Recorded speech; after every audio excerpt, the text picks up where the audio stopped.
you're going to get the same bad grades from us as the next guy. What would you say is something that separates ANACS from another grading company like PCGS or NGC? Yeah, that's an awesome question. If you're investing in yourself in the hobby, you're going to be a better buyer. You're going to be a more educated collector. You're going to enjoy it a lot more. They'll say, oh, it's just a bad day for the grader. Sure. It just doesn't work that way. Hi, I'm Paul DeFelice. I'm the Vice President at ANACS Coin Grading in Colorado. Awesome. And where are we and what are we doing? Well, we're here in Atlanta at the Midwinter ANA show, or I think they call it the Money Show. And we're here at, the Galleria, awesome venue. Yeah. So what is the importance of a coin show like this for a company like ANACS? Well, we lean heavily on coin shows. So ANACS has a philosophy that we can do our best foot forward is out in the marketplace. We'll attend over 300 shows this year, including big ones like this one, but also we're right down the street in Chattanooga, Tennessee this very weekend doing a smaller show, and 9 or 10 others this weekend across the whole country. Yeah, and how many of those shows are you personally going to? I do about a dozen a year. Okay. Usually the big ones. I go to the ANAs, I go to Fun Show, I go to Baltimore, Long Beach, Central States, etc. Yeah. Along with some local ones in my area, Denver. So I'll do the Denver shows as well from time to time. Which one of the shows out of the dozen or so that you go to every year ends up being your favorite? Wow. Well, for business, the Summer Fun Show, or the Winter Fun Show, and the Summer ANA are the two biggest shows in the country. We do the best at those, of course. I like going to Long Beach and Baltimore because I like the food. And so those ones I have the most fun at, I suppose. Okay. But, it's hard to say that the big ones aren't the best, because they are. Right. What's your favorite part about a coin show? Well, if I can add one more thing to that last Go question. ahead. One thing I have found is for ANACS's customer base and our place in the market, some of these smaller shows are some of our best shows also. So where the numbers for a fun show or an ANA are large, we do wonderfully at small club shows and regional shows. They're attended by our staff that live in that area.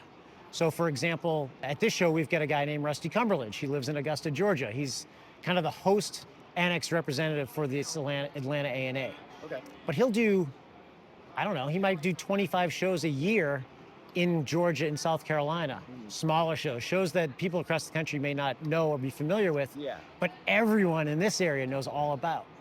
And he's part of that community. So he does great at those shows. I don't go to them. I would never answer the question like one of those is my favorite, because I probably hadn't been to any, but ANACS is at all of them. And those are kind of our favorite shows.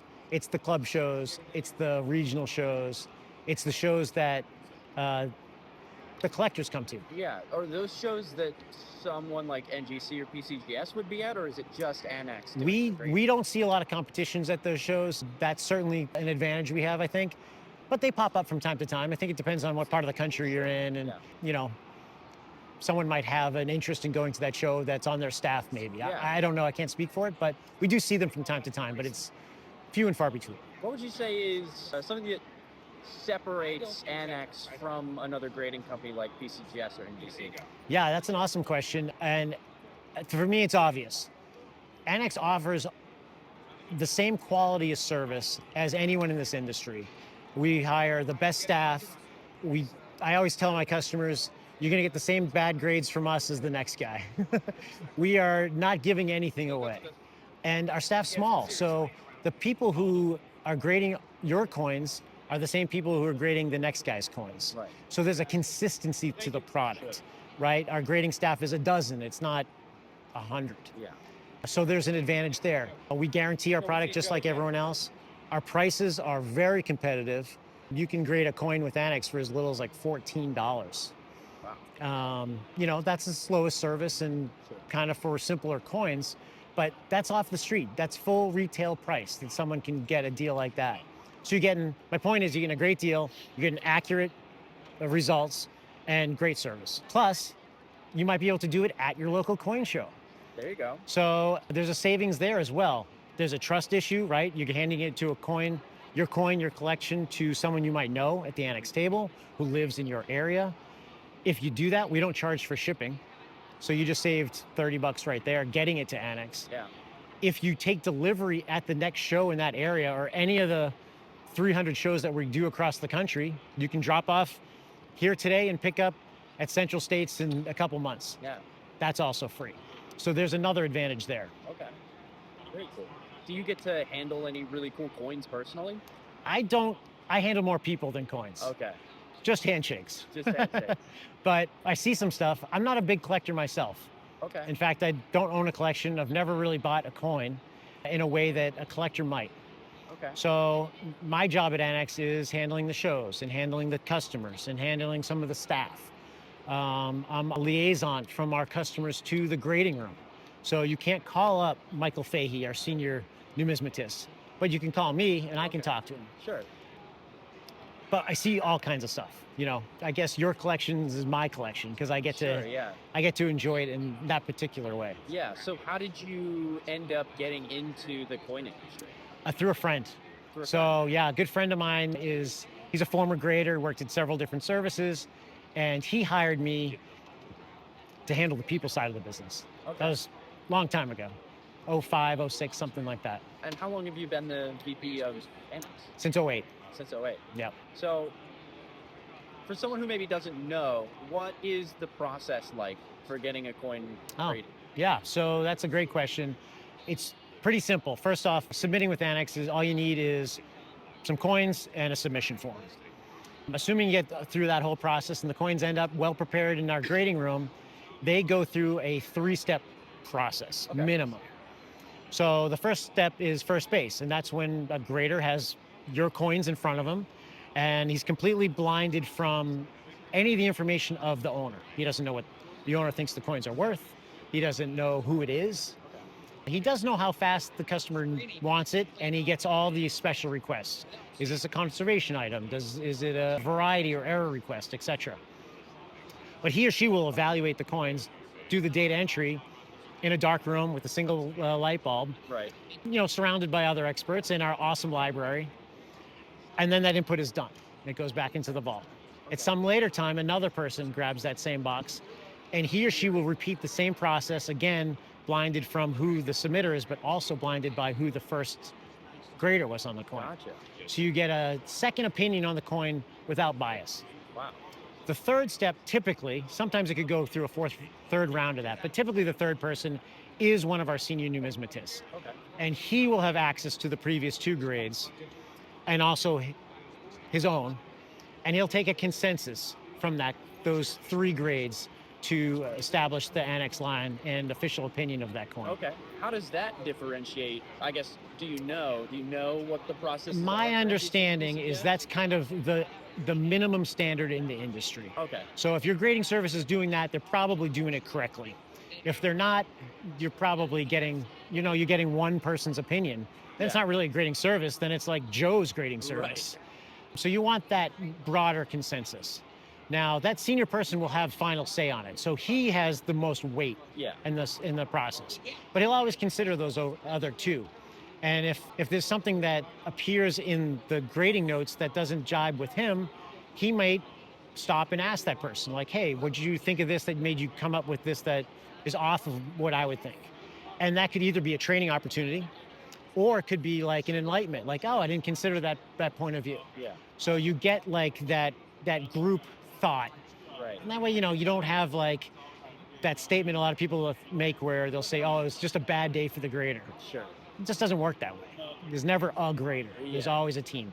Okay. Interesting. I didn't know that. That's Yep. very enlightening. And as far as everyone else, I don't know the ins and outs of it, but I would expect from the brand name grading services that you'll find a similar type of answer if you ask them directly. ANACS is one of the only grading services that will certify like varieties and stuff like that the other services won't. Yeah, I hear this a lot, and I don't know the specifics of the other grading services, limitations, that sort of thing, but we do accept a broad range of varieties. If it's listed in a catalog that we,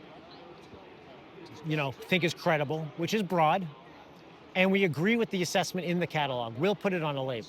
Okay. We charge an additional fee for that, and that will slow down your service, sometimes significantly, depending on what you're looking for. Sure. But we are kind of known for that, and it's true. We employ some great variety experts, including John Roberts, who's currently in charge of the VAM catalog. Okay. He's on staff. Very cool. and is in charge of that department broadly.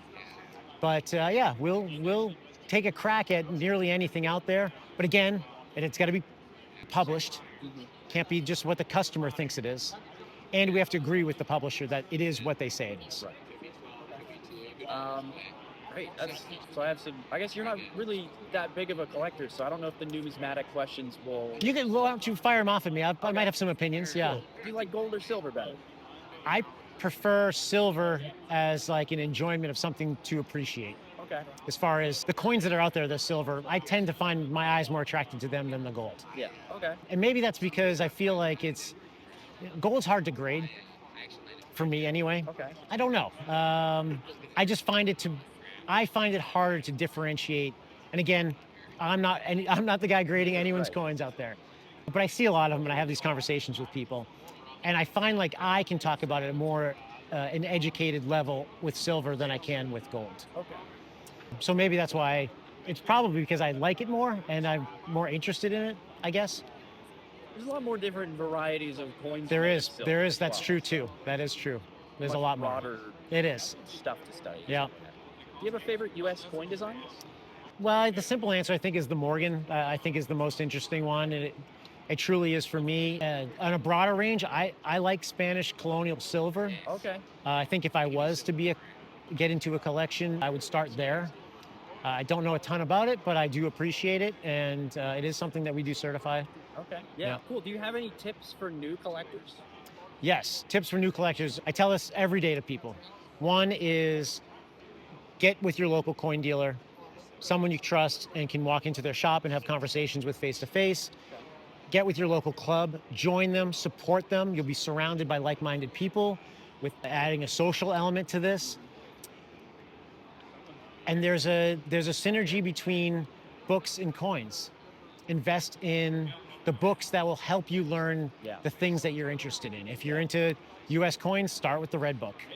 It's an essential item. And there's a cost to doing this. Like if you're investing in yourself in the hobby, you're going to be a better buyer. You're going to be a more educated collector. You're going to enjoy it a lot more. Yeah. Those are my 3 simple tips. As far as submitting with ANACS, we love new collectors. Of course, it's new business for us. It's growth for us. It's self-serving to say that, but it's great for the collector also. Because just like getting with the club, the shop, and the books, now you're learning the grading part of it. And the one thing I'd stress is if you do that with us or any grading service, always start small.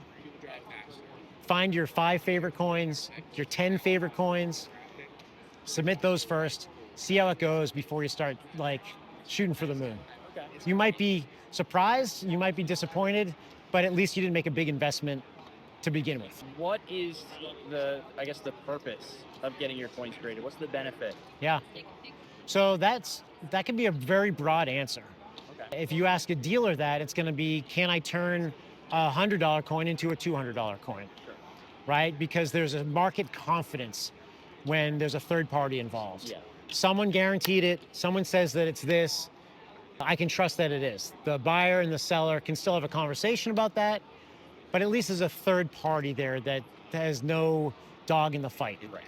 So there's a confidence there where someone could pay the extra money if it's warranted. But that's not the only reason. We have customers that invest in grading because they enjoy it, because it's part of their education. I wonder what this is. Is this real? Yeah. Is this variety? Maybe I just like my collection in slabs.